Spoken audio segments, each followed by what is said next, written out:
جميع وسائل الإعلام. مرحبا بكم اليوم.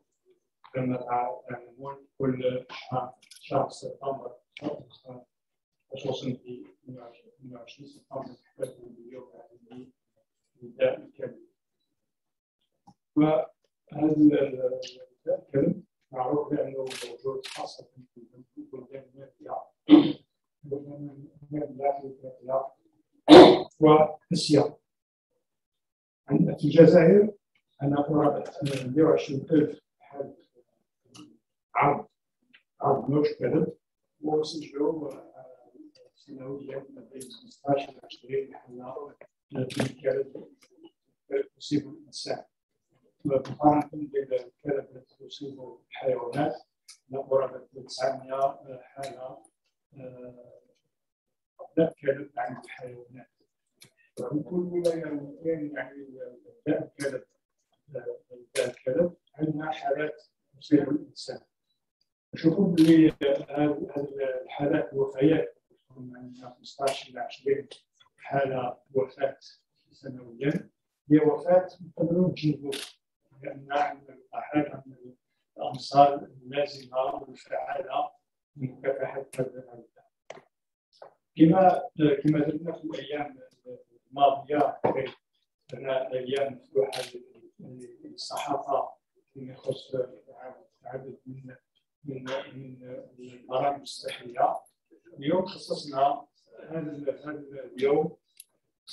اليوم للصحافة باش تعطيو كل المعلومات، لأنه المشكلة تاع داء الكبد هو بصفة كبيرة تحسيس بهذا الاجتناب العقات واجتناب الوفاة، لأنه عندما تكون أعراض تكون الوفيات يعني ب100%. وهذا اليوم باش نعطيكم رانا مع الأعضاء اللجنة الوطنية للمكلفة بهذا البرنامج باش نعطيكم كل المعلومات باش تكون أيضا هنا اتصال مع المواطنين باش تعطيهم المعلومات اللازمة فيما يخص الوقاية من هذا الداء، وخاصة بأن الأطفال هما اللي أكثر عرضة لهذا المرض ولا الأعضاء هذوك الحيوانات.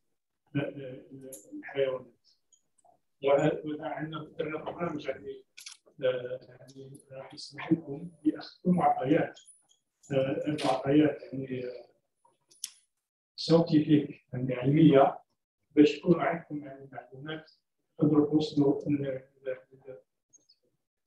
تحسيس للمواطن في هذا الظرف التنمية، وين الحالات على الوفاة من حالات نقدروا نجنبوها بطريقة بفضل الوقاية وبفضل كل الأمصار واللقاح مع النظام لهذا المرض. وراح نقدم لكم كامل البرنامج اللي خصصناه في هذا اليوم باش تكون مداخلات عند الخبراء وحوار مفتوح نطرحوا كل الأسئلة باش تكون أجوبة راح تعطى من طرف الخبراء باش تكون عندكم معلومة صحيحة تسمح لكم بتحسيس المواطن في هذا الظرف الزمني اللي نعيشه أيضا مع كوفيد-19. يعني النقص الحالات تاع كوفيد-19 سمح لنا باش نفتحوا مجالات أخرى في ميدان الصحة وخاصة في ميدان الوقاية ومكافحة الداء. دكتور إكرام يقدم لكم البرنامج الاستثناء نتاع كيف نبداو في البريزونطاسيون تاع الخبراء.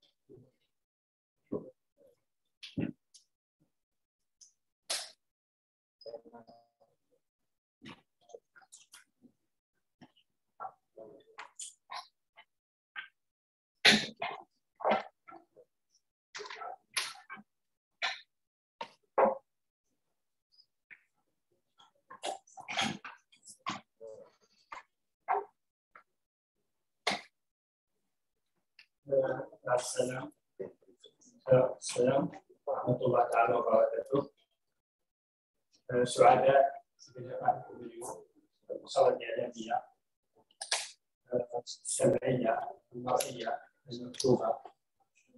أعضاء اللجنة الوطنية للخبراء الوقاية ومكافحة الزملاء والزميلات، السيدات والسادة، كما تفضل الدكتور فرار مدير الوقاية. اليوم رايحين نحتفل بهذا اليوم العالمي لمكافحة داء الكلى، وهو اليوم 15 من الدورات التي كان فيها الاحتفال بها. أما البرنامج اللي رايحين نشوفوا نطبقوا اليوم معكم فيه هو إعطاء نبذة على المراقبة الوبائية أو الحالة الوبائية لداء الكلب بالنسبة للإنسان وبالنسبة للحيوان. هذه مداخلتين. أما المداخلة الثالثة هي الحكمية للبرنامج الوطني، تعطي الخطوط العريضة للبرنامج الوطني، واش حققت وزارة الصحة والتطلعات اللي راح ننتظروها من 2030 حتى نقضي على هذا الداء اللي ينتقل عن طريق الكلاب والقطط. أما المداخلة الأخيرة وهي تدور حول التام نتاع الجهود مونديال تاع هذه السنة، وهو الحقيقة لا الخوف، تزامنا مع هذا الداء تاع الكورونا اللي رانا نعيشو. ونطلب من الدكتور سوفي باش يكون هو المنسق نتاع الحوار. يتفضل.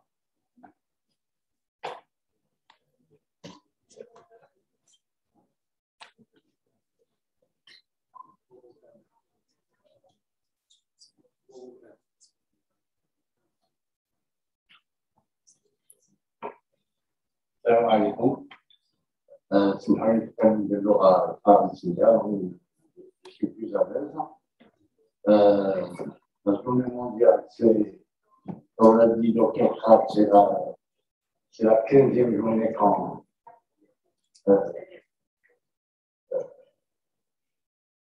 fête.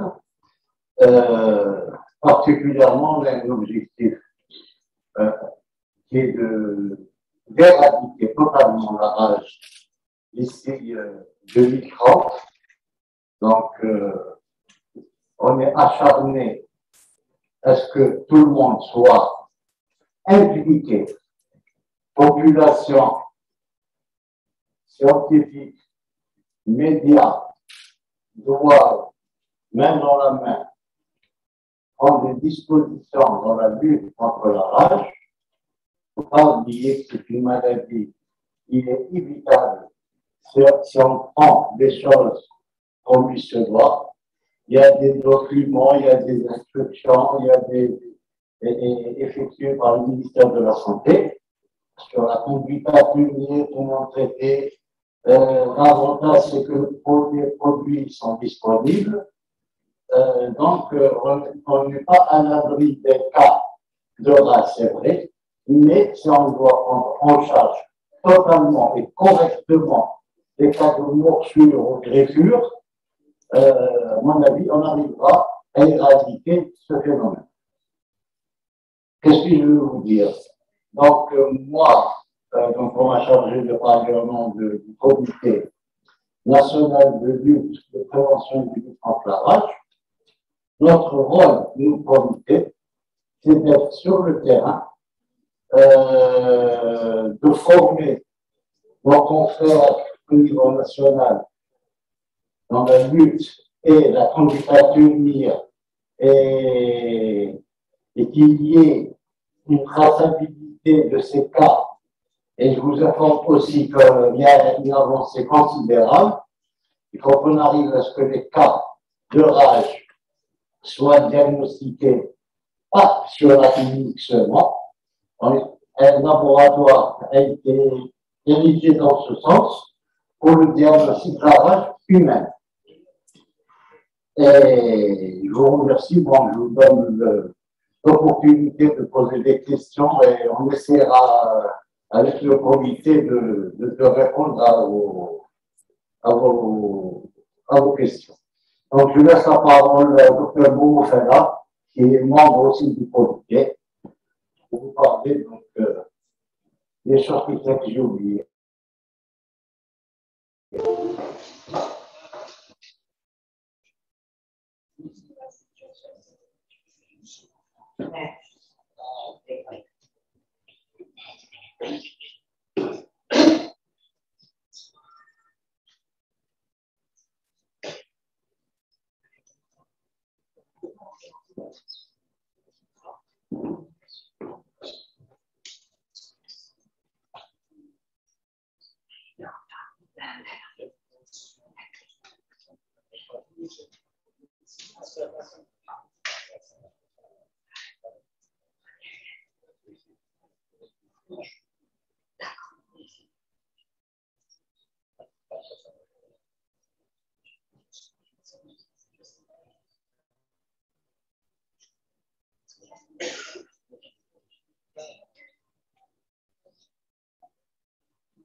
Bonjour tout le monde.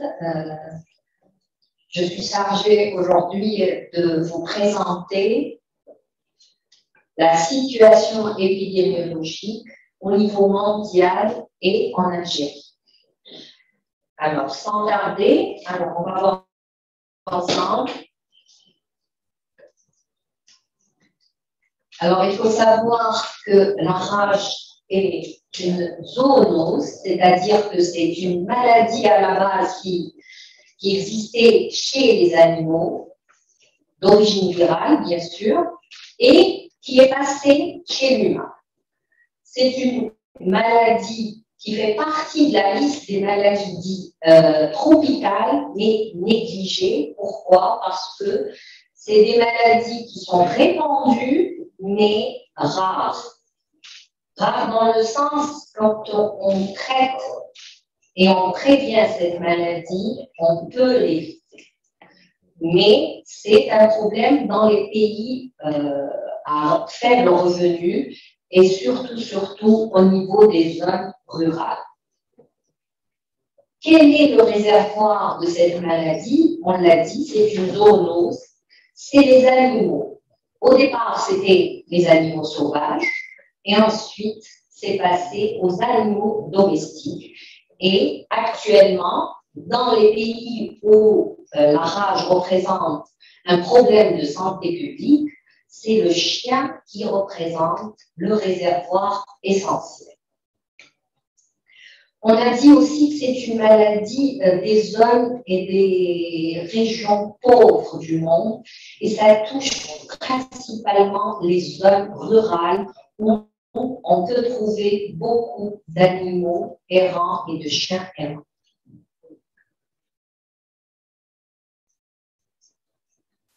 Alors, il faut savoir qu'elle est assez répandue dans le monde et qu'on peut estimer pratiquement 60 000 décès par an. Ces décès surviennent où principalement? Eh bien, ils sont concentrés dans deux continents, l'Afrique et l'Asie. Alors, on va prendre un exemple pour chaque continent. Pour l'Asie, on a 56% de décès. Mais le maximum se situe en Inde, où on peut estimer les décès à pratiquement 20 000 par an. Pour l'Afrique, c'est la zone subsaharienne qui comptabilise approximativement 21 000 décès chaque année. Donc, c'est énorme pour ces pays comme problème de santé publique. C'est aussi une maladie qui touche principalement l'enfant. 40% des cas surviennent chez des enfants âgés de moins de 15 ans. Mis à part le fait que quand la maladie se développe, il faut savoir qu'il y a aussi le problème des morsures. Il faut savoir que même en Algérie, nous avons un nombre assez important. Dr. Fourard, il l'a bien dit, on a pratiquement chaque année 120 cas. Et bien, au niveau mondial, on estime à pratiquement 29 millions de cas de morsures qui ont bénéficié d'une prise en charge. Je dis bien d'une vaccination ou d'une sérovaccination.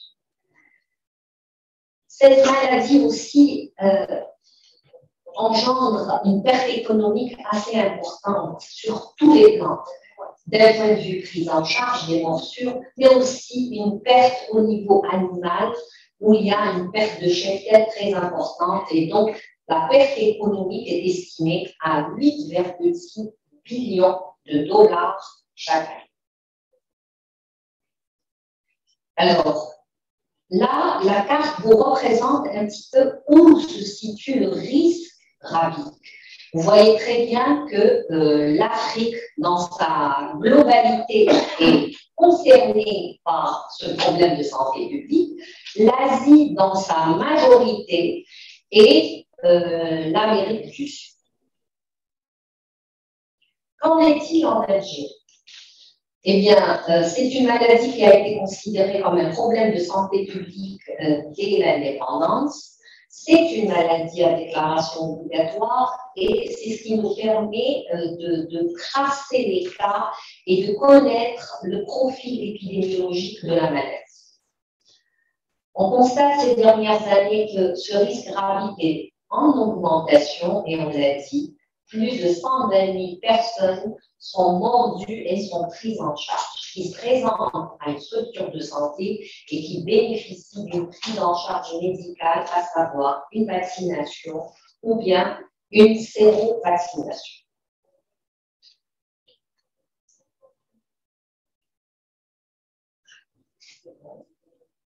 Alors, on va reprendre ensemble les 12 dernières années, c'est-à-dire de 2010 jusqu'à 2021, où on a collecté tous les cas. On a comptabilisé 185 décès par âge et ils sont répartis comme suit sur les différentes années qu'on va étudier. Alors, vous constatez que en 2017-2018, on a enregistré 20 décès par âge et depuis 2019, on est en dessous des 15 décès par an. Donc, en 2021, à ce jour, on a eu comme déclaration 7 cas de rage humaine. Donc, on espère qu'on a vraiment franchi le seuil d'en dessous de 15 cas. Cela veut dire que le programme donne des résultats. Il ne faut pas oublier que nous avons un objectif qui est pour demain, 2030, pour éliminer la rage d'ici là. La répartition géographique de ces cas, eh bien, vous voyez que pratiquement toutes les wilayas, et on va le voir sur les cartes géographiques, les wilayas qui comptabilisent le plus grand nombre de cas, c'est Sétif. Elle est toujours en tête de liste avec 12 cas sur la période de ces 12 dernières années. Biskra, qui est une wilaya du Sud et qui n'est pas épargnée, et Alger. Les autres aussi déclarent entre 1 et 9 cas. Il n'y a que 2 wilayas du Nord, vous allez voir. Là, on reprend Sétif, Biskra et Alger. Vous voyez que l'extrême sud de Tamanrasset, Adrar, Béchar, ces wilayas sont à ce jour épargnés par les cas de rage humaine, mais les morsures existent, elles sont prises en charge. La rage animale, peut-être que notre collègue du service vétérinaire va nous présenter la situation et nous dira si tous les wilayas enregistrent des cas de rage animale.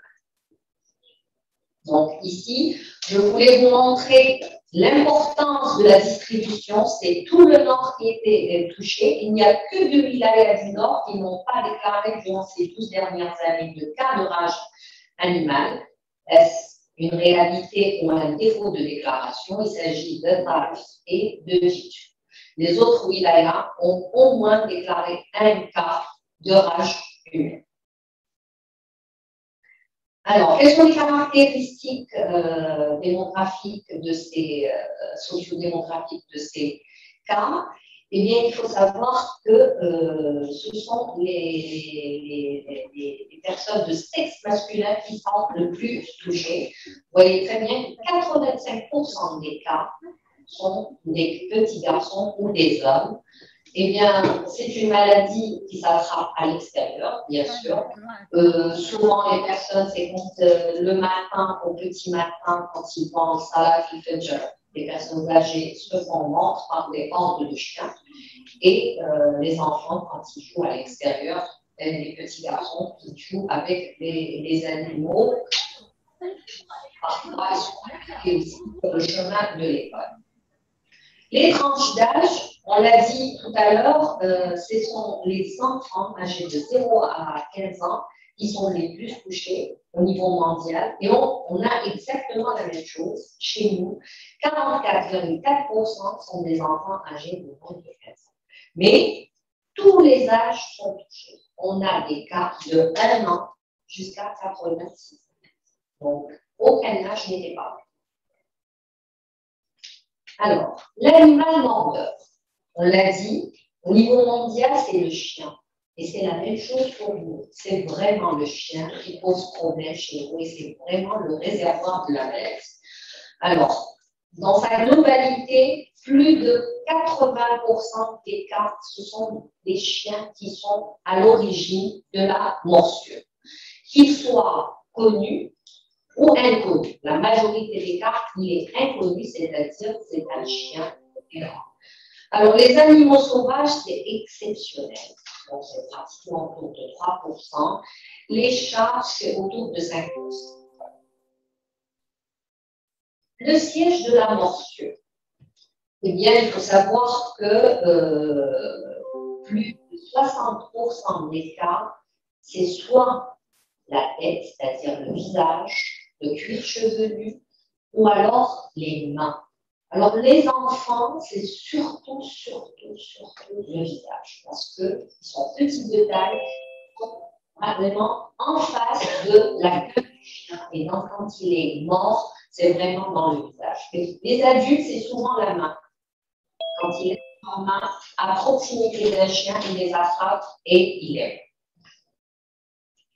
Alors, comment est-ce que ces cas et ces lésions ont été classées? Il faut savoir que dans 63% des cas, elles ont été classées comme étant catégorie 3. Et donc, catégorie 3 nécessite des soins spécifiques avec une vaccination et administration d'immunoglobulines.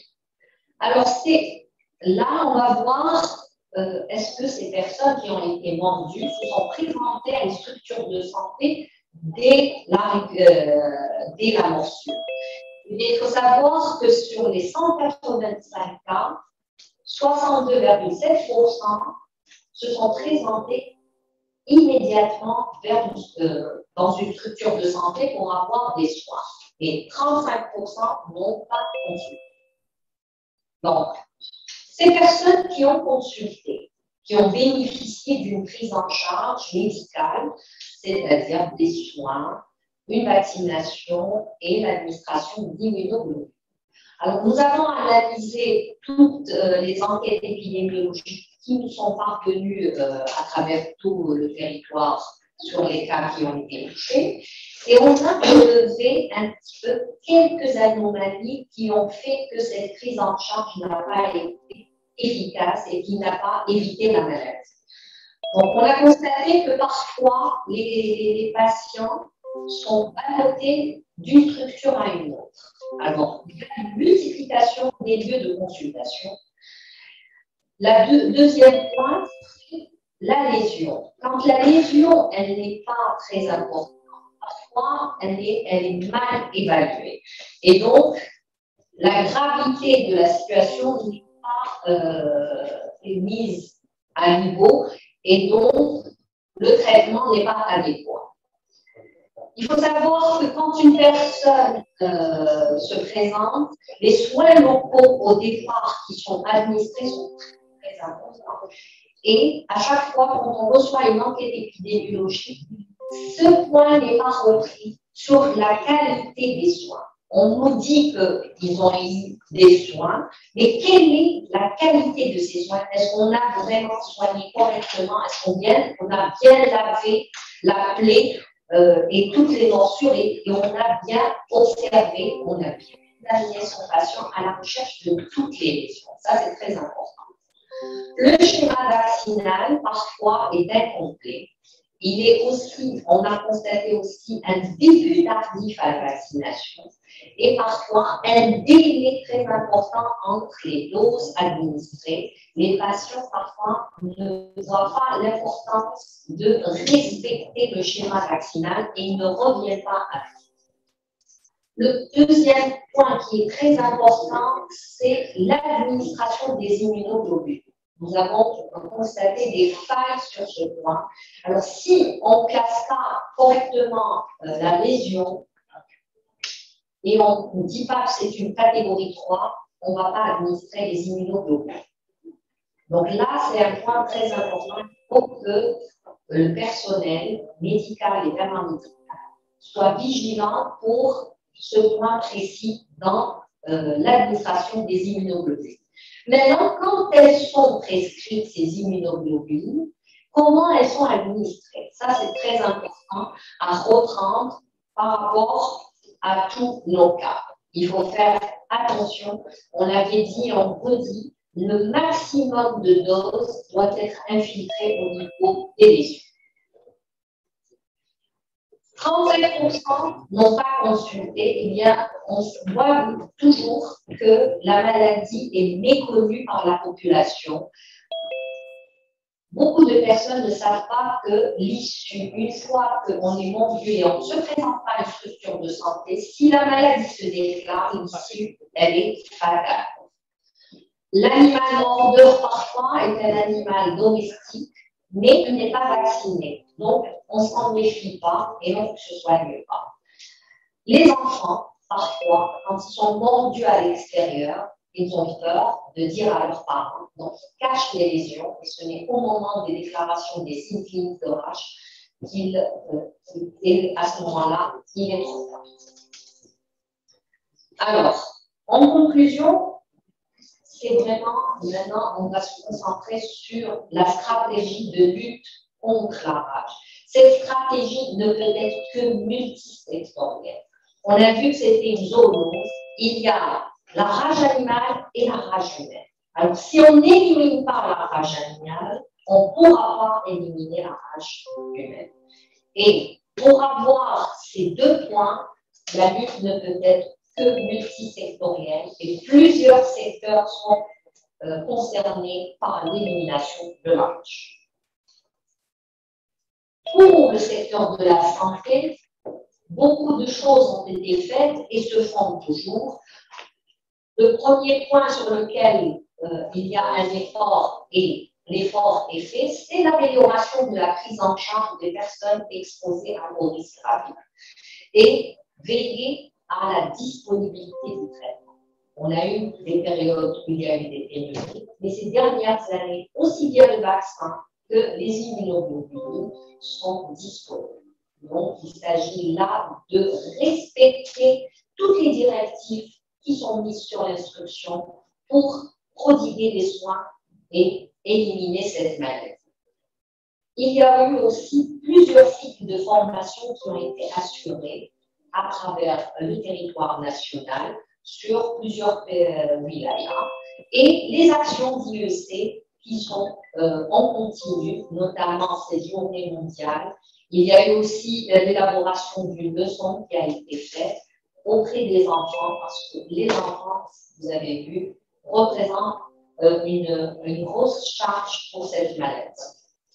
Au niveau mondial, plusieurs organismes se sont ligués tous ensemble pour créer un objectif commun qui est l'élimination de la rage d'ici 2030. Alors, l'OMS, l'OIE, la FAO et la Global Alliance for Rapid Control se sont mis tous ensemble pour mettre en place une stratégie pour éliminer la rage d'ici 2030. Alors, cette stratégie s'appuie sur 3 axes principaux qui sont la disponibilisation du traitement pour tout le monde, c'est-à-dire rendre accessible aussi bien le vaccin que les immunoglobulines à travers tous les pays du monde. Le traitement doit être administré immédiatement et rapidement après la morsure. Et bien sûr, pour éliminer la rage, maintenant, il faut passer à d'autres moyens qui ont montré leur efficacité, c'est-à-dire la vaccination des chiens. C'est une vaccination de masse qui doit être mise en place. Ma collègue du ministère de l'Agriculture vous donnera plus d'explications sur ça. Merci pour votre attention.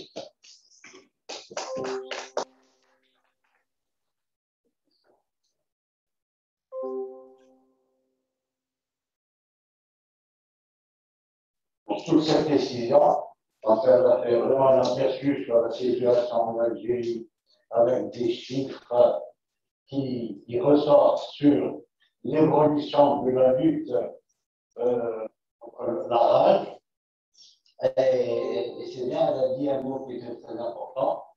Je suis directeur commercial de l'Institut Pasteur, en plus d'être membre, et je vous rassure que les vaccinations sont en quantité suffisante sur une année. C'est dans la quantité d'une année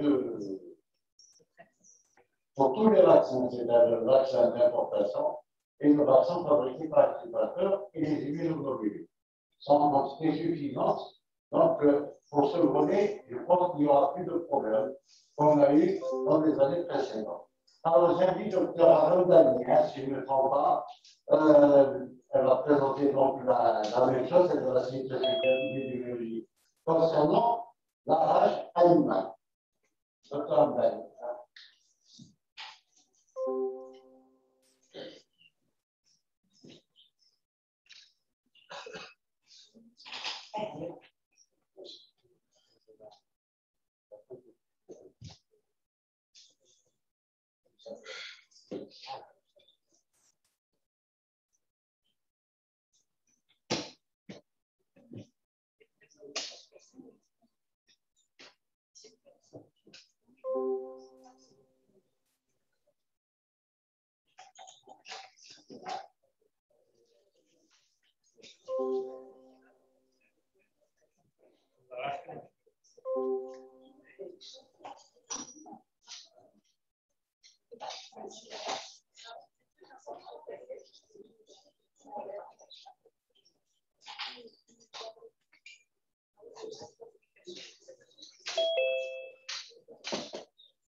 Non, mais ce n'est même pas évident de pouvoir le devenir. لا لا أقل من ذلك. ثم المجتمع الإسلامي ماكسيموم. شكون اللي فعلا؟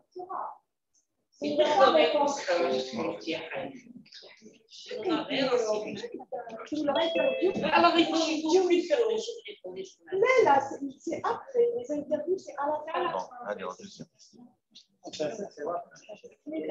C'est à la fin. Ils doivent avoir des informations à donner aux gens. Il y a des questions, ils posent des questions. C'est une question d'organisation. هذا شكون يقال الفرار وحده شكون يقال جات وحده راح فراسها سي انكرويابل سي بينينو d'organisation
Je remercie les représentants du ministère de la Santé de l'avoir invité à prendre part à cette troisième journée de lutte contre la rage.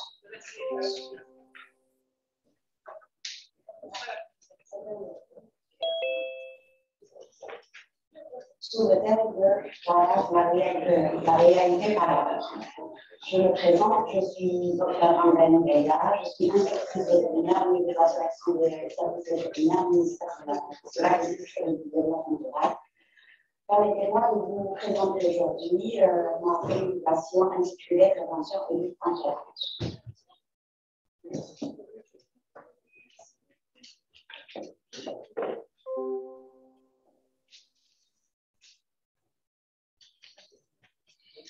Donc, la rage est une zoonose majeure qui sévit en Algérie à l'état zootique. Nous enregistrons chaque année plus de 600 foyers de rage animale, où le chien est l'animal le plus touché, il reste également le principal réservoir de lait.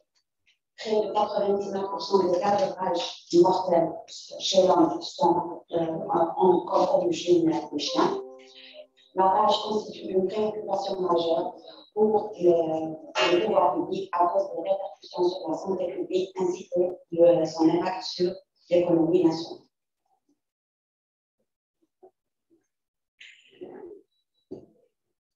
Les causes de cette pathologie sont la régression des opérations d'élimination des animaux errants, la circulation des chiens et chats sans mesure de protection, la quasi-absence de fourrière canine, la prolifération anarchique des dépôts et nitrites ménagers, un nombre important de chiens au niveau et aux alentours des exploitations agricoles et des zones rurales.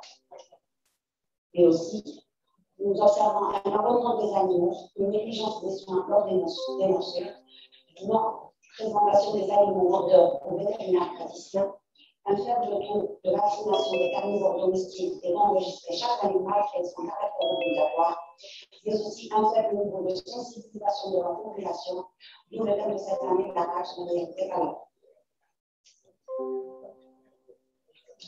L'impact de la rage est d'abord sur la santé publique, car nous enregistrons plus de 120 000 personnes qui sont exposées à cette maladie et qui reçoivent une prophylaxie post-exposition.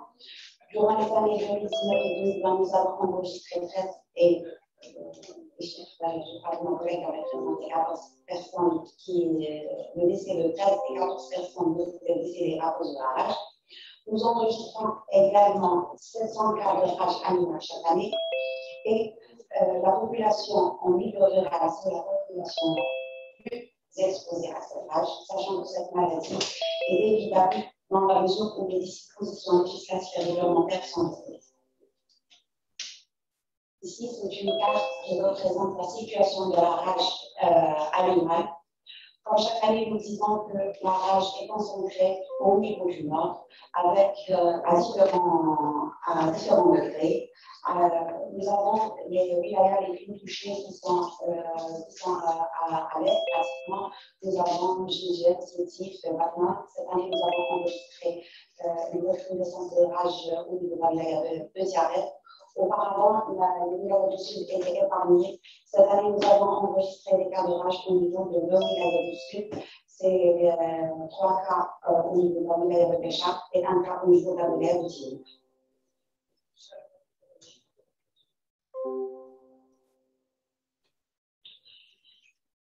Ce petit camembert représente les cas de rage par espèce animale où nous enregistrons pratiquement 40% de rage canine, 27% de rage bovine et 19% de rage bovine. Les animaux de rang sont des victimes du chien. Nous avons enregistré aussi 1% de rage d'animaux sauvages. Comme nous l'avons dit, nous enregistrons pratiquement chaque année à peu près 700 cas de rage animale déclarés par les services vétérinaires. En termes de prophylaxie, en 2020, nous avons, les services vétérinaires ont effectué une vaccination de 167 736 chiens vaccinés, 11 155 félins et pour les bovins, 790 663 avec les compagnies de vaccination incluses. Pour le dispositif réglementaire, je pense que ça a été connu. Donc, les principales dispositions réglementaires, c'est la loi 88 26 janvier 1988 relative aux activités de l'institut et de la protection de la santé animale. Le décret 95-66 du 22 février 1995 fixant la liste des maladies avec l'action obligatoire. Le décret numéro 20 341 du 22 novembre 2020 portant la création du comité national de lutte contre les zoonoses. Et l'arrêté administratif du 17 juillet 1995 relatif aux mesures sanitaires applicables à la rage animale. Le programme national de lutte contre la rage est un programme qui se base sur plusieurs axes, notamment la réduction de la population canine, la sensibilisation de la population, notamment durant les journées mondiales de lutte contre la rage, la vaccination obligatoire des chiens et la vaccination des bovins qui a été rendue obligatoire jusqu'à. En termes une nouveauté a été, nous avons intégré une nouveauté cette année dans notre programme national de lutte contre la rage. Donc, à travers l'instruction ministérielle numéro 1, interministérielle numéro 1 du 5 mai 2021, où les différents secteurs responsables de la lutte contre la rage ont été ici. Donc, les différents intervenants, les présidents de l'Assemblée populaire communale, les directeurs de santé publique de Wilaya, les directeurs des services agricoles, d'emploi, les conservateurs de forêt et les services de sécurité ont été saisis pour rappeler les mesures nécessaires pour lutter contre cette pathologie. Il faut savoir que la lutte contre cette pathologie nécessite l'intervention à différents niveaux et l'implication de différents secteurs, et le rôle du citoyen reste un rôle primordial. L'objectif de cette opération est d'arriver à zéro cas de rage humaine en incitant les citoyens à vacciner les carnivores domestiques avec leur enregistrement au niveau des communes. Donc, l'instruction a rappelé certaines dispositions, à savoir le fait de respecter le port obligatoire des mesures d'hygiène, le fait du caractère obligatoire de la vaccination anti-rabies des carnivores, notamment des chiens à propriétaires, une meilleure gestion des ordures ménagers. Mais la nouveauté, c'est l'organisation de la première campagne de vaccination des chiens de masse, en particulier ceux du Maroc. Cette première campagne de vaccination des chiens de masse a été rendue possible grâce à un don de l'OIE. Nous avons, le ministère de l'Agriculture a bénéficié d'une quantité de 500 000 doses de vaccins de flacons de 10 millilitres pour réaliser la première campagne de vaccination destinée aux chiens errants. Ce don a été financé par l'Union européenne. Nous avons l'année passée, déjà durant la semaine où nous avons fêté la journée mondiale de lutte contre la rage du pain, nous avons distribué 80 000 doses pour célébrer cette journée, la journée de 2020. Donc, la campagne de vaccination est toujours en cours, même si elle a été lancée au mois de mai, seulement l'été, nous n'avons pas pu avancer clairement dans cette opération à cause de plusieurs facteurs. Nous avons la période des congés, les forestiers qui étaient occupés par les forêts. Donc, cette campagne a été relancée au mois de septembre. Nous avons un bilan provisoire où nous avons déjà distribué plus de 240 000 doses de vaccins, plus de 25 000 propriétaires de chiens ont déjà vacciné leurs animaux et enregistré au niveau des APC. Cette opération a été couverte par plus de 1200 vétérinaires praticiens fonctionnaires et avec le bénévolat de 300 vétérinaires praticiens privés. Donc, pour étudier cette vaccination et l'impact de cette vaccination de masse de chiens errants, notamment les chiens de 10 ans et les chiens en zone rurale, les services vétérinaires ont mis en place un site pilote au niveau de la ville de Tizi-Ouzou grâce à un partenariat public-privé avec les laboratoires de rigueur. Nous avons mis en place un protocole d'études au niveau de cette wilaya, c'est-à-dire la sélection des champs d'études où nous avons retenu 4 communes pour différents facteurs, notamment le facteur épidémiologique où ces communes sont les plus touchées par la rage. À cause du relief où c'était plus facile d'accéder pour réaliser les opérations et aussi à cause de l'implication active des autorités locales, notamment les APC de ces 4 communes. Donc, afin de réaliser cette étude, nous avons réalisé une estimation de la population canine au niveau de ces 4 communes, excusez-moi. Nous avons réalisé une estimation de la population canine au niveau de ces 4 communes en utilisant un ratio de 1 sur 19, un chien pour 19 personnes de population. Donc, l'estimation, nous sommes à 13 000 chiens. Donc, nous comptons faire l'identification des animaux avec la pose de colliers qui sont fournis par les laboratoires producteurs.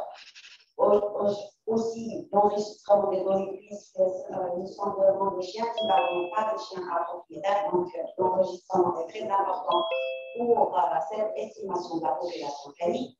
À partir de là, nous réaliserons un comptage des animaux au niveau de ces communes. Le comptage sera réalisé à J30, J60 et J90, c'est-à-dire où nous allons diviser les communes sur des secteurs où le comptage se fera soit des vétérinaires, soit par des agents de l'APC. Ça sera réalisé en 15 jours, très tôt le matin, comme j'ai expliqué, en J30, J60 et J90. Également, une enquête sérologique pendant l'exécution du programme sera réalisée par le laboratoire vétérinaire régional de Berlin, un suivi de la séroconversion de vaccinale au niveau de ces communes sera réalisé par enquête sérologique à 1 mois, 30 jours, 6 mois et 1 an. Là, nous comptons enregistrer l'observation de l'impact de cette vaccination sur la situation épidémiologique de la région de ces 4 communes. L'impact sur la rage humaine ne sera pas palpé parce qu'il y a toujours les traitements qui sont donnés en post-exposition, mais nous comptons enregistrer l'impact sur premièrement la rage humaine. Ça se fera sur l'enregistrement des déclarations, sur la rage des animaux violents et ainsi que sur le comportement de la population face à des animaux divagants ou errants vaccinés. Là, ce sont quelques photos des campagnes de vaccination des chiens errants. Nous avons ici la vaccination au niveau du refuge de l'Orient et de Tissou. Aussi, ce sont des photos des wilayas de Sétif et de la wilaya de Djeddah. Donc, en perspective, nous comptons renforcer la collaboration intersectorielle parce que la lutte de la rage est une intersectorialité, intensifier la communication et la sensibilisation concernant la vaccination des chiens et poursuivre la vaccination massive des chiens sur des compagnies de réanimateurs. Et je vous remercie.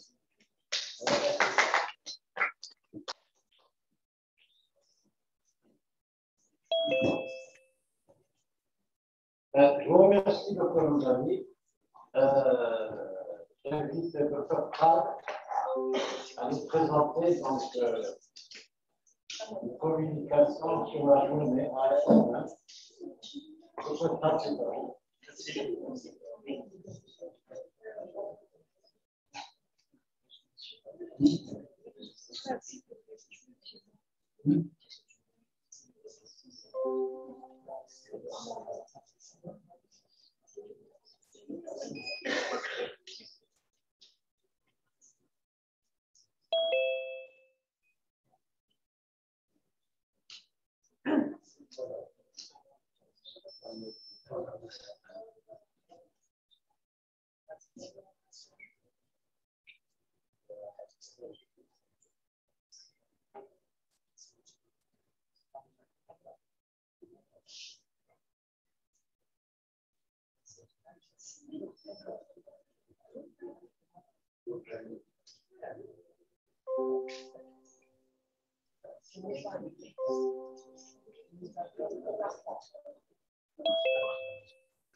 شكرا ثانية دكتور طلال علي chargé de programme des zoonoses au niveau du ministère.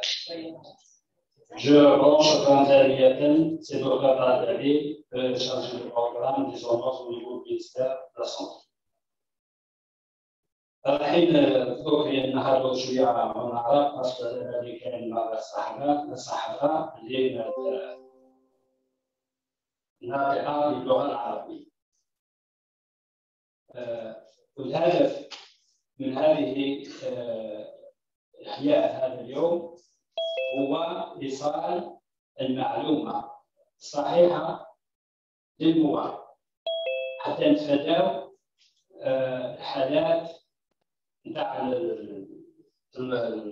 الوفاة جراء داء الثلج. هذا هو الأساس والهدف من هذه اللقاءات اللي رايحين نقوموا بها. ولهذا أنتم عندكم دور أساسي باش توصلوا معلومة صحيحة حتى نقضيو إن شاء الله إلى غاية 2030 نقضيو على هذا المرض اللي يتنقل خاصة عن طريق عضلات الكلاب.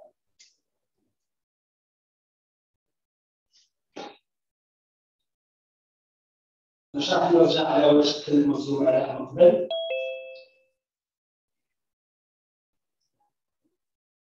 كما تعرفوا l'âge est un problème de santé publique reconnu depuis plus de 4000 ans. L'âge مرض معروف من القدم ماشي جديد. De tout temps, elle a inquiété et fait peur, peut-être parce qu'il s'agit d'une maladie liée à un contact douloureux avec un animal furieux, peut-être aussi parce que cette maladie peut transformer un animal bon compagnon en bête agressive et imprévisible. Mais la cause première de cette peur est certainement le fait que la rage soit mortelle. D'où le virus de la rage, كما تعرفوا حتى الفيروس تاع الرج سماوه على هذا الخوف هذا الشديد، سماه على جلد الزرع. إذا appartient à la famille Rhabdoviridae. Rhabdos en grec signifie violent et son genre est Lessavirus, origine du mot grec aussi Lissa, que veut dire être chaud. حتى التسمية نتاعو تسمى من أجل الخطر نتاع هذا الفيروس. Vu la gravité de la maladie et la disponibilité d'un vaccin efficace. وعلاش درنا هذا البرنامج الوطني؟ خاطر أولاً المرض هذا جد خطير، مرض قاتل 100% إذا ظهرت الأعراض عند الشخص، وفي نفس الوقت عنده علاج فعال 100% لا فاكسيناسيون إذا خذيناها في الوقت المناسب في البداية. Bien sûr, la rage est considérée comme maladie zoonotique prioritaire en Algérie. لهذه الأسباب الكلب هذا est considéré مرض ذو أولوية في الجزائر منذ سنة 1984 اللي خرج في l'arrêté interministériel du 1er septembre 1984 portant institution du Comité national et du Comité de wilaya de la lutte contre les zoonoses. Les principaux textes réglementaires relatifs à la rage. باش ما نكونوش بزاف ناخذ les principaux textes. C'est le décret exécutif numéro 2341 du 22 novembre 2020 portant création d'un comité national de prévention et de lutte contre les zoonoses et fixant ses missions, son organisation et son fonctionnement. Et qui remplace l'arrêté interministériel du 1er septembre 1980. Bien sûr, la force هذوك اللي تشوفوهم في الجريدة الرسمية تعرفوا l'émission et les tâches نتاع le comité national et le comité de wilaya. Quel est aussi l'arrêté numéro 179 du ministère de la Santé du 17 novembre 1990 fixant la liste des maladies à déclaration obligatoire, rendant obligatoire la déclaration de la rage. لازم نصرفوا وتصريح إجباري بأي حالة من المرض إلى الوزارة وإلى السلطات العليا نتاع وزارة الصحة. وكاين ايضا l'instruction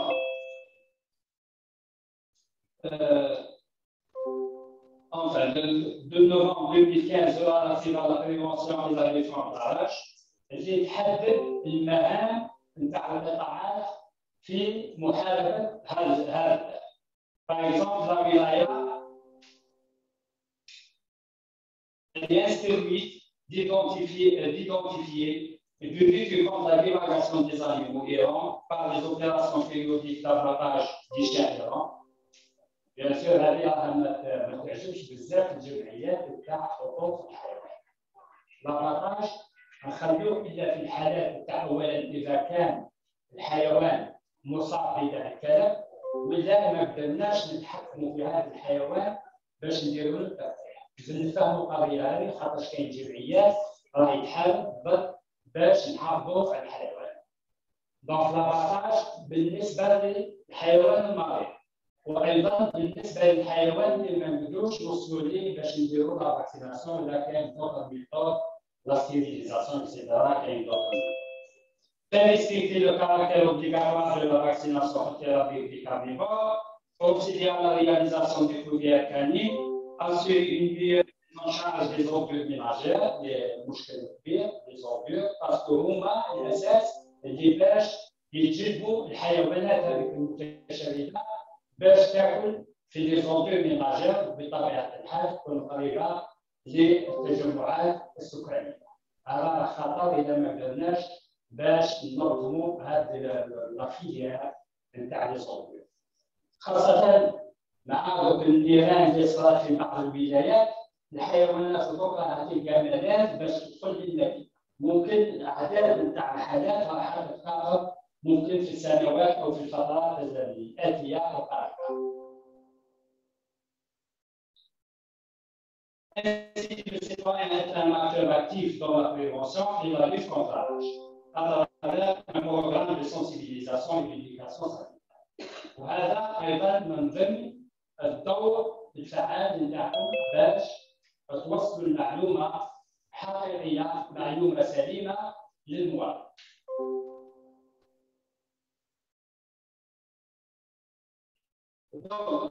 Notre stratégie a amélioré la prestation et la qualité des soins, développer des activités de proximité, de sensibilisation en direction du grand public. Et en milieu éducatif, sur les risques rapides en cas de blessure, sur les moyens de prévention. هذا الدور أيضا نتاع المصالح الصحية. هناك أيضا une instruction ministérielle numéro 15 de la septembre 2017 modifiant et complétant l'instruction 514 relative à la conduite à tenue devant le restaurant.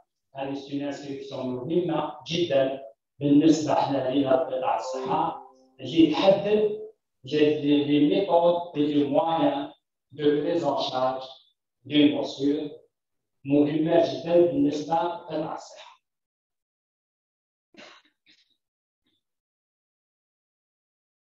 دي ستركتور ولا لا غوفرنانس الناس اللي هما اللي ينظموا هذا الاخرين كاين لو كوميتي ناسيونال دو بريفونسيون دو لوت كونتر لي سوبوس présidé par le ministère de l'Agriculture.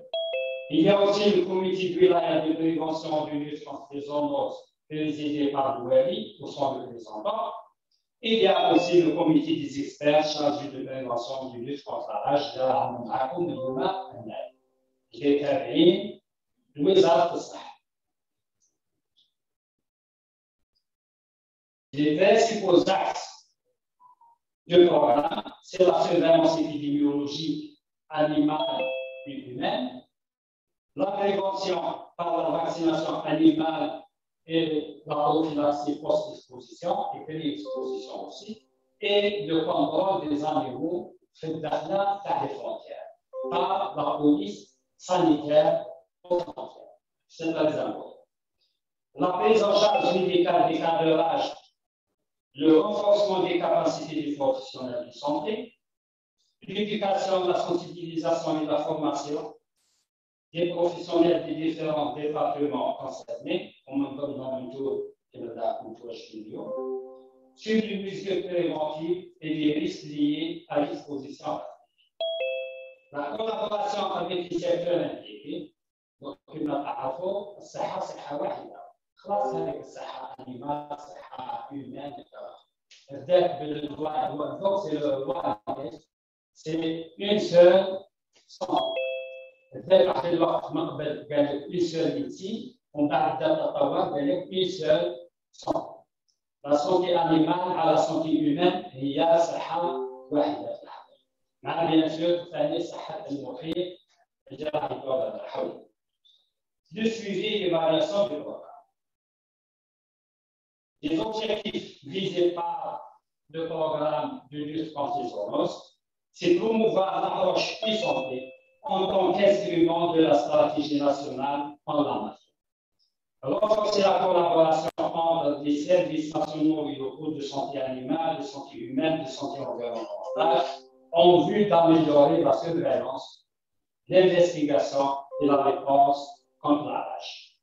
Aussi, améliorer et renforcer la qualité des services offerts en matière de la prise en charge des morsures à travers l'information des acteurs à l'échelle nationale et la sensibilisation de la population. Les défis.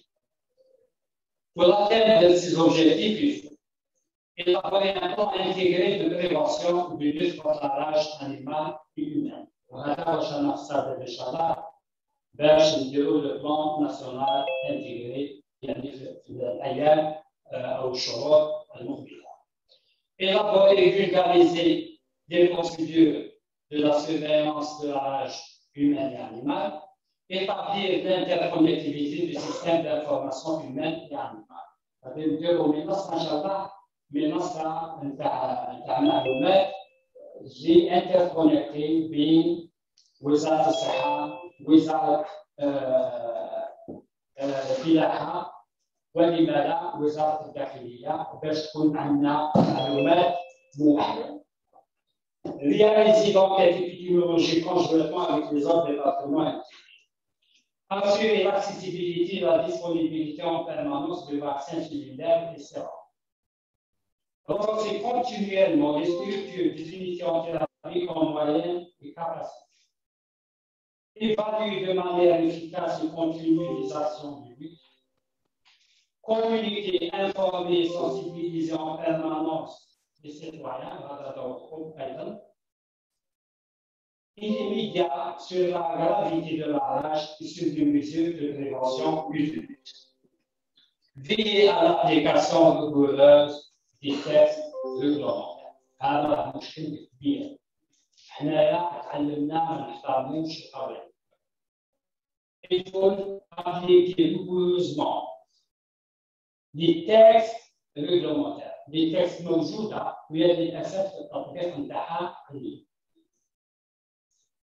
Améliorer continuellement les infrastructures de diagnostic de la rage au niveau des laboratoires régionaux de l'Institut Pasteur d'Alger. Renforcer les capacités de personnel technique en matière de prise en charge des cas de morsure et de diagnostic de la rage. Maîtriser les techniques de production de vaccins anti-rapide similaires et les en place une unité de production locale, pourquoi pas, de vaccins au niveau de l'IPIA. Pourquoi pas? كان الوسائل باش نقدروا نصنعوا هذا التحول دوك نشوفيه راح نشوف. Assurer la collecte régulière et continue de l'information utile aux décideurs pour une prise de décision correcte. كل هذا البروغرام هذا الهدف اللي رانا نترجاوه باش نوصلوا ليه في النهايه هو éliminer la rage humaine transmise par les canines selon l'approche une seule santé d'ici 2030. هذا هو الهدف من هذا البروغرام هذا. Bien sûr, et le contrôle, هذه مهمة أيضا, c'est le contrôle et la maîtrise des cas de rage diverses dues au chien, parce que quelqu'un dans le cas de rage. Alors, on doit les maîtriser et les contrôler. هذا الهدف الأساسي والهدف المشهور اللي نسعى ليه قبل 2030.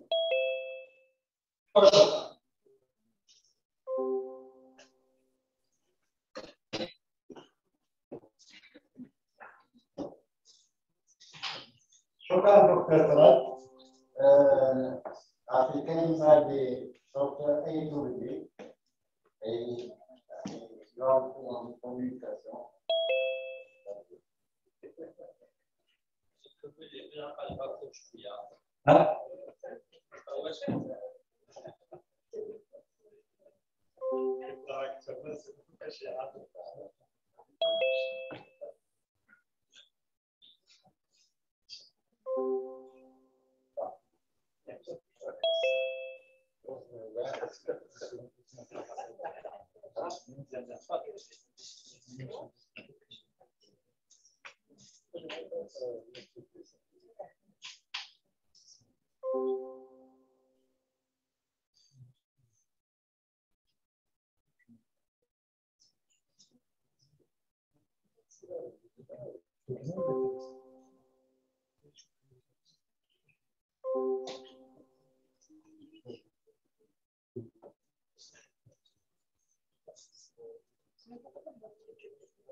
Allez, salam alaikum. Je pense que tout a été dit. Donc, je vais essayer un peu de synthétiser. J'ai dit le maximum, mais d'une manière un peu synthétique et un peu accessible, notamment à nos amis journalistes. Et on va couper la parole en deux. La présentation est différenciée. Moi, je vais essayer d'intervenir et en dire à إذا مجموعة اليوم بنطلق أهم سينوسيبو اليوم ما يجمعنا اليوم هو اليوم العالمي لمكافحة داء الكلى ولا اسمه السعار. هي الطبعة ال15 من اليوم العالمي لمكافحة داء الكلى. شعار اليوم هذا لأن كل عام في شعار اليوم هو داء الكلى الحقيقة ولا الخوف. يعني يجب أن يعي الجميع أن أي مشكل بما فيه مشكل الصحة لا نستطيع حله بالخوف. صح هناك علاقة وطيدة بين داء الكلى والخوف لأسباب عديدة ذكرت من قبل، لكن احنا نكافح داء الكلى بالحقيقة وليس بالخوف. معنى باختصار الشعار هو داء الكلى الحقيقة ولا الخوف. الهدف كما قيل سابقا هو الوصول إلى القضاء على داء الكلى بحلول 2030. صفر حالة تاع داء كلى بشري نتيجة داء كلى. والعمل الإجراء الأساسي هو اللقاح. اللقاح تاع الحيوانات ضد داء الكلى، أيضا لقاح البشر ولا الأشخاص الذين تعرضوا إلى أمراض من طرف حيوان.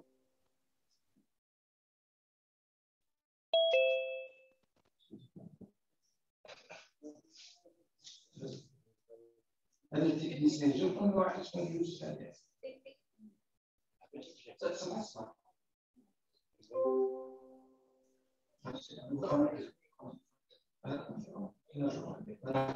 هذا من فضلك ما un peu de silence s'il vous plaît. كي نشوفوا الشعار ولا يكون على مستوى العالم واش تمثل؟ تمثل الطفل لان كما ذكر سابقا تقريبا 44% تقريبا نصف الحالات هي تخص الاطفال، والحيوان الناقل هو الكلب والخفاش. لكن الخفاش لا يعني نحن، انا في امريكا اللاتينيه وخصوصا في المكسيك الناقل الاساسي هو ليس الكلب وانما الخفاش او الوطواط. اما في بلادنا ومعظم بلدان العالم الناقل الاساسي هو الكلب. اذا اسمحوا لي التدخل تاعي هو ما يجب ان نعرفه حول داء الكلب، الحقيقه، الحقائق وليس الخوف. سأتطرق الموضوع عبر 4 فقرات. الفقرة الأولى أتناول من خلالها بإيجاز داء الكلب كداء. ثانيا الحقائق حول داء الكلب هي أساسية ومعرفتها ضرورية جدا جدا. الفقرة الثالثة بإيجاز حول استراتيجية مكافحة داء الكلب. وأخيرا اليوم العالمي ضد داء الكلب. اسمح لي أذكر باختصار أن داء الكلب وليس الكلب السعار هو مرض مشترك بين الحيوان والإنسان ذو مصدر فيروسي يصيب الحيوانات البرية والأليفة والثدييات خاصة منها، ينتقل من حيوان مصاب إلى حيوان آخر أو إلى إنسان وذلك عبر اللعاب. إذا سبب الكلب البشري سببه هو داء الكلب الحيواني. لذلك يجب علينا أن نكافح داء الكلب الحيواني من جذوره وذلك بمكافحة داء الكلب الحيواني وخاصة من الذي يصيب الكلب. العامل المضمر، العامل المسبب هو فيروس موجه للأعصاب وهو هش معطل بمحلولات صابون أو يودية بصفة المجرد ماء جاري. لذلك تجاه كل عضة يجب غسلا جيدا بالماء والصابون. جميع المواطنين يتعلموا باللي الإجراء الأول والأساسي بعد عضة الكلب هو الغسل الجيد والفوري بالماء والصابون. داء الكلب فيه شكلان: داء الكلب لدى الحيوان بما فيه داء الكلب البري الوحشي وداء الكلب الأليف ولا الحضري، إضافة لداء الكلب البشري. والإجراء الأول كما قلت سابقا يجب تفادي العضات. أحسن حل هو ما يكونش عضات، ماشي معناها ما نقولوش بأي إجراء نخلوا العضات ومن بعد نقولوا ماشي مشكل كاين الفاكسان. الحل يكمن في الوقاية من العضات وليس علاج العضات. باختصار قلنا أن الفيروس هو فيروس موجه للأعصاب يمر ب3 مراحل وهذا أساس باش نعرفوا. يمر بمرحلة خارج الأعصاب، داخل الأعصاب، ثم ينتشر. لذلك يجب علينا أن نعلم جميعا يجب أن ندير التلقيح قبل أن يصل الفيروس إلى الجهاز العصبي المركزي. إذا انتظرنا وصول الفيروس إلى الجهاز العصبي المركزي الشفاء شبه مستحيل. في فترة حضانة هي الفترة الفاصلة بين دخول الفيروس وظهور أولى أعراض المرض، هي بين شهر و3 أشهر. لكن يجب أن نعلم ماشي كاع الناس عندما يصابوا بالكلب يكونوا في حالة هيجان. هناك 3 أشكال رئيسة. الشكل الأول هو الشكل الهيجاني، الشكل الثاني هو الشكل الشللي، والشكل الثالث هو الشكل اللانمطي. دائما الأساس هو يجب أن نعلم عندما واحد يروح للطبيب فيه ما يسمى بالتصنيف، تصنيف الإصابات في العضلة. باختصار هناك المستوى الأول أي عادة هو عضلة تعتبر حميدة ماهيش خطيرة. ثانيا الدرجة الثانية هي العضلة ذات المستوى الثاني الوخيم، والثالث هو الوخيم جدا. لذلك ضروري ما يجوز حنا نتكفوا بالجرح ذاتي، لازم نروحوا لاقرب مستوصف، لان الطبيب هو ادرى بتصنيف الجرح. اذا باختصار ما يجب فعله حسب المستوى.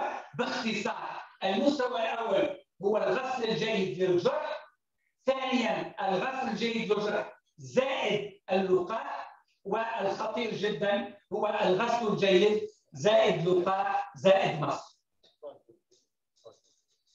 اذا ما يجب القيام به ثلاث حاجات ضروري المواطن يعرفها، ونحن نعتمد كثيرا على الصحفي ان يوصل هذه الرساله. اولا الغسل الجيد للجرح، ثانيا الذهاب فورا الى المركز الصحي، وثالثا مواصله المعالجه، لان المعالجه لا تكتفي بجرعه واحده من اللقاح، ولكن يجب مواصله حتى ناخذ كل الجرعات الضروريه.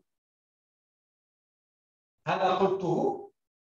الان الحقائق باش نعرف كي نقولوا لا رياليتي، فانا نعرف على الاقل حقيقه تاع اللاراج، ومقابل الحقائق هو ما هو الشائعات.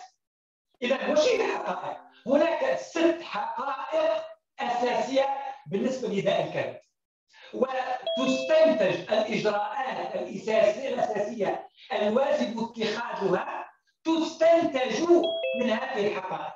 اولا واش قلنا؟ الحقيقه الاولى هو مرض مشترك بين الحيوان والانسان. اذا كل البلدان التي استطاعت ان تقضي على داء الكلب البشري استطاعت ذلك بفضل القضاء على داء البشر الحيواني. اي بلاد اللي ما تقدرش تنجح في مكافحه والقضاء على داء الكلب الحيواني من المستحيل ان تقضي على داء الكلب البشري. لذلك يجب مكافحه هذا الداء من جذوره، وهو داء الكلب الحيواني. الحقيقه الثانيه هو ان هذا الداء هو عالمي الانتشار، لذلك لا نستطيع ان نقاوم هذا الداء لوحدنا، ولكن يجب علينا ان ناخذ بعين الاعتبار ان نواكب ما يجري في العالم. لذلك في هذا الاطار هناك اطار عالمي دخل فيه الجزائر لمكافحه داء الكلب. هو مرض حتى صح في العالم، هو مرض مهمل، هو احد الامراض الاستوائيه المهمله، ولكن في الجزائر اعطيناه الاهميه، لكن مع الاسف الشديد مازال ما خداش الاهميه الكبيره جدا. اون بو فير. في العالم عالمي الانتشار هناك حالات تقريبا 60,000 كما قالت الاخت امال الصباح. هو مرض مميت. اذا انتظرنا ظهور الاعراض فان المرض مميت. هو الحقيقه الاساسيه اللي لازم نعرف من هذا ممكن اجتنابه. باش اجتنابه؟ لان من الممكن اجتنابه بثلاث اشياء. هو اولا كما تفضلت الاخت من وزاره الفلاحه هو تلقيح الحيوانات، وخاصه اذا قدرنا نلقحوا 70% من مجموعه الحيوانات من الموجود ان نقضي على داء الكلب الحيواني. وما ننساش ايضا تلقيح الاشخاص التي كانوا ضحيه العضات. اذا الاطار العالمي لمكافحه داء الكلب يعتمد اساسا على 4 شركاء اساسيين. اولا المنظمه العالميه للصحه الحيوانيه، صندوق التغذيه والزراعه، منظمه الصحه العالميه، وما يسمى بالتحالف العالمي لمكافحه داء الكلب، وعندهم اجراءات وتدابير وديرول معروف. اما بالنسبه للجزائر ونعتمد اساسا كما قال الاخ قبل، يعتمد اساسا على ما يسمى بالبرنامج الوطني لمكافحه الامراض المشتركه بين الحيوان والانسان، وهذه مهم كان على المستوى المركزي فيما يخص الوزارات، وعلى المستوى المحلي فيما يخص الولايات والزابيس البلديه. ما يجب القيام باختصار هي ملتي سيكتور، متعدد القطاعات، كل القطاعات كل الوزارات معنيه، ولكن نخص بالذكر 3 أو 6. أولا وزارة التربية الوطنية، وزارة الإعلام وأنتم تمثلونها، فيما يخص الإعلام والتربية والتواصل حول ذلك. بالنسبة لوزارة الفلاحة أو وزارة الداخلية فيما يخص حماية الصحة الحيوانية من داء الكلب. وأخيرا وزارة الصحة فيما يخص التكفل بالأشخاص الذين تعرضوا للعدوى، دون أن ننسى الآن إلى بالنسبة لوزارة الصناعة الصيدلانية، وإن شاء الله نوصل إلى صناعة اللقاح، ليس لقاح كوفيد فقط وإنما حتى لقاح المضاد لداء الكلب. باختصار نطلب من الصحفيين الإخوة الصحفيين باختصار هذه الشريحة الأساسية 3 إجراءات أساسية. الإجراء الأول الإعلام والتربية والتواصل، تلقيح الحيوانات وتلقيح الأشخاص الذين تعرضوا لعضاء أو خدشة تاع الكلب. هناك بلدان مثالية يجب أن نحتذى بها، وكاين بلدان في إفريقيا وآسيا وأمريكا اللاتينية. باختصار شوفوا كيفاش عندما نسبة الكلاب الملقحة تزيد إبتو فاكتو مباشرة تنقص عدد حالات داء الكلب الحيواني، ومن ثم انخفاض تلقائيا لحالات داء الكلب البشري. إضافة للبلدان المثالية هناك أيضا أشخاص مثاليين يجب نأخذ بعين الاعتبار، نخص بذكر لويس باستور لما قام به فيما يخص اللقاح ضد داء الكلاب، والبروفيسور سارة كليفلاند هذه مضت كل حياتها بمكافحة داء الكلاب، دون أن ننسى هذه مانوميترا التي كانت تهتم بكلاب الشارع في نيبال. وأخيرا البيطري تيملاي بوتيا من الهند اللي قضى أيضا تقريبا كل حياته في خدمة مكافحة داء الكلب. الآن أصل باختصار الداء العالمي للمضاد الكلب ما يلزمش نختزلوا مكافحة داء الكلب كما يظن البعض في يوم، يجب أن نجعل من كل أيام السنة أياما ضد داء الكلب. كما قلت آنفا الشركاء هي منظمة الصحة الحيوانية العالمية، منظمة الصحة العالمية، صندوق التغذية والزراعة، والتحالف العالمي لمكافحة داء الكلب. وش هو الهدف من هذا؟ هو أولا يجب أن نعلم وأنه هو يوم تصريح ويوم إعلام ويوم تربية ويوم عمل. نذكر كل بأن صح قللنا من حالات داء الكلب في بلادنا، ولكن ما زلنا بعيدون عن مازال ما وصلناش الى المبتغى هو صفر حاله داء الكلب. اولا الخوف باختصار، الخوف راهو ملصق بداء الكلب، جعل كل الناس يخافون من داء الكلب، وكاين اللي يخافوا اللي يعيشوا في المناطق وانتزاع داء الكلب، دون ان ننسى خوف الذي تعرض الى داء الكلب. اولا واش يلزم ندير؟ اولا يلزم نتعلموا، معناه ما يجيش سي با لوجيك تكون مثلا صحفي ما يعرفش الحقائق على ذلك، لذلك يعرف هذه الحقائق التي ذكرتها وهي في متناولنا، ويلزم اولا نستعمل هذه الحقائق لنضحك باش يكونوا ضد كل الخزعبلات واللي الشائعات اللي خاصه. يعني باختصار يجب علينا ان نعلم وننشر الحقائق تاع داء الكلب، المعلومات الصحيحه، الدلائل العلميه، تجارب البلدان، وتاع كل ما يخلوه للشعوب في البلدان الاخرى. ويجب علينا ان نبدد وان نكافح ونكون ضد كل ما هي الشكوك والتخوفات والافكار الخاطئه والاخبار الخاطئه والخرافات والشائعات الى اخر ذلك. باختصار لي فيسولاراج اسونسيال مثلا يلزم ناخذ بعين الاعتبار هذا، ويلزم نضحوا كل الخرافات. وقلت بذلك مثلا قال لكم مثلا باش واحد ينصاب بداء الكلام الا غير واحد يكون كبير، هذا خطا. معناه اي حيوان ثدي من الممكن ان ينقل داء الكلب، ماشي ضروري يكون كبير. معناه حتى القط الصغير والكلب الصغير يقدر يكون سبب داء الكلب. اولا كانوا بزاف متخوفين من اللقاحات. اللقاحات كانوا يقولوا اذا كان شدينا الحيوان مش لازم ننقوا، هذا امر خطا. اذا باختصار شو نقولوا؟ ولكن يقول الان مازال لازم تاخذ 40 شكه ولا 30 شكه، كل هذا من القديم. معناه كاين حقائق وكاين شائعات ومخاوف لا اساس لها من الصحه.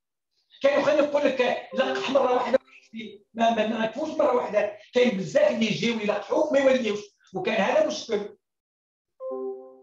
اولا نضيف باختصار باللي هناك ايام عالميه اخرى عندها علاقه بصفه مباشره او غير مباشره بداء الكلام، وخاصه بالذكر اليوم العالمي للامراض المشتركه بين الحيوان والانسان التي تحيا كل 6 جويلية من كل سنه، وكان اليوم العالمي للامراض الاستوائيه المهمله الذي احتفى به كل 30 جونفي، علما ان الشعار تاع هذا العام هو ما يلزمش يكون هذه المهمله، يجب نهايه الامراض المهمله، ويجب نهايه اهمال المصابين بهذه الامراض.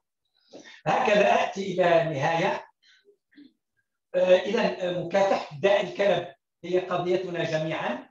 يجب ان نربي خاصه اطفالنا ونطعم كلابنا حتى نستطيع ان نقضي على داء الكلب في بلادنا. ويجب علينا ان نعرف الحقيقه ولا الخوف، يجب علينا ان ننشر الحقيقه ولا الخوف، بذلك نصل الى القضاء داء الكلب في بلادنا. وفي اخر المطاف بحلول 2030 ان شاء الله يكون 0 حالة داء الكلب في بلادنا وفي العالم. واشكركم جزيل الشكر على حسن الاتفاق.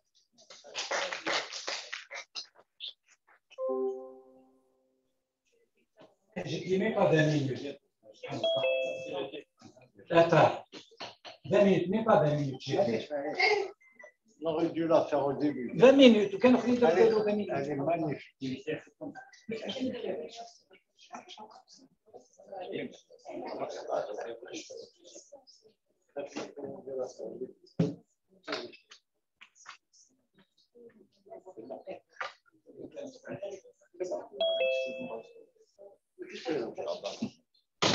Alors, bon, je vais parler. Oh, la plupart, comment nous ont expliqué, c'est qu'ils ne sont pas intéressés à nous poser des questions. On a cette présentation pour vous donner le maximum d'informations concernant la rage. Il ne faut pas oublier que c'est la journée mondiale. Donc, il faut savoir que cette journée est fêtée à travers le monde. Je n'ai pas la planète de l'Algérie. Bon, d'ailleurs, chaque année, on la fête. En général, on la fête avec une formation à côté. Il n'a pas été fait exceptionnellement cette année. Mais cette formation se fera régulièrement pendant l'année, cette année et l'année prochaine. Alors moi, je vous invite, si vous avez des questions à poser donc, aux personnes qui ont présenté des communications, à M. Fora, qui est le premier responsable de la prévention, Pasteur, tout le monde. Si vous avez des questions, des communicants, vous voulez. Allez-y, madame. Les présentations, chaque secteur a présenté son côté là où il peut intervenir. Il y a le comité intersectorial. Moi, ma question, en vous écoutant, chacun a fait son travail. Mais en contrepartie, il y a des failles qui doivent veiller sur l'application de ces textes. Et c'est une maladie évitable. Et l'Algérie a les moyens pour éviter tout ça. En dehors de la presse, il fallait de temps en temps, durant les journées, la célébration de ces journées, inviter les plus concernés qui sont les APC, qui sont en contact avec sur le terrain, soit avec le scorpionisme, soit avec les hygiènes, soit avec... Quel est le secteur le plus proche du citoyen? C'est l'APC. avec tous ces services. Et je vous remercie. Je répète encore une fois, aujourd'hui on est réunis, c'est une journée mondiale, c'est-à-dire que c'est une fête. En fait, c'est une journée mondiale. Donc, inviter les APC, c'est dans un autre contexte. Il n'y a pas que les APC, il y a des scientifiques, il y a tous les acteurs impliqués. Vous avez bien dit le mot intersectorialité. Si on devait inviter tout le monde ici, ça vous dit. Et l'information ne passera pas. Vous avez raison de le dire. Mais il faut s'organiser. C'est-à-dire le comité, le ministère. Si c'est les APC, on doit véhiculer des informations. Ça sera les APC. Quand c'est scientifique, il y a des formations qui se font. Pour la chaîne. On ne peut pas englober tout. Si vous me permettez, souvent, si vous permettez, je m'excuse pour le terme, on accuse souvent la presse. Là, c'est une journée de sensibilisation, elle doit être faite aussi au niveau des wilayas. Il n'y a pas uniquement à l'échelle nationale. Au niveau local aussi, il y a des importances.